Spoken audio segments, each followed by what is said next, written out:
Le pervers narcissique utilise ses enfants comme des pions dans un jeu de domination. Il les isole émotionnellement, créant un lien de dépendance et d'illusion qui permet de les contrôler. La mère ou le père subit un chantage affectif constant, où les besoins des enfants sont utilisés pour faire pression sur elle. Elle se retrouve souvent à devoir choisir entre son bien-être et la satisfaction des caprices de son partenaire, se sacrifiant pour maintenir un semblant d'équilibre dans ce chaos pour ses enfants. Ce processus les maintient dans un état de confusion, où l'amour devient une arme destructrice. Le PN utilise la projection constante de son état interne chaotique et vide face à elle. La remise en question et le changement est donc impossible.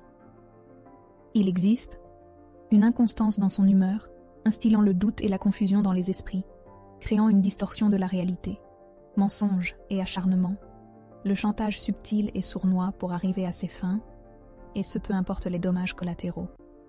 Le PN ne sait pas aimer de façon saine, la construction ne l'intéresse pas, il préfère détruire pour jouir de son emprise et asseoir son sentiment de supériorité pour nourrir son besoin de valorisation constante.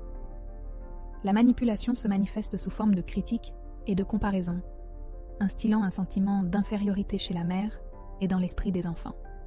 Parfois, les enfants, pris dans ce tourbillon, apprennent à manipuler pour obtenir affection et validation, reproduisant ainsi le schéma toxique.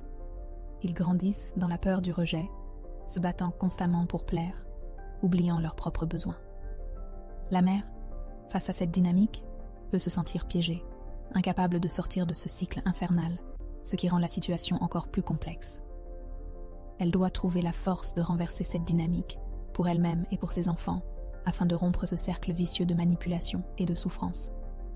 Partir et offrir à ses enfants une autre façon d'aimer plus saine, plus équilibrée, plus harmonieuse et bienveillante, peut les aider, leur apprendre et leur expliquer à repérer les relations toxiques, afin qu'ils puissent avoir leur libre arbitre plus grand.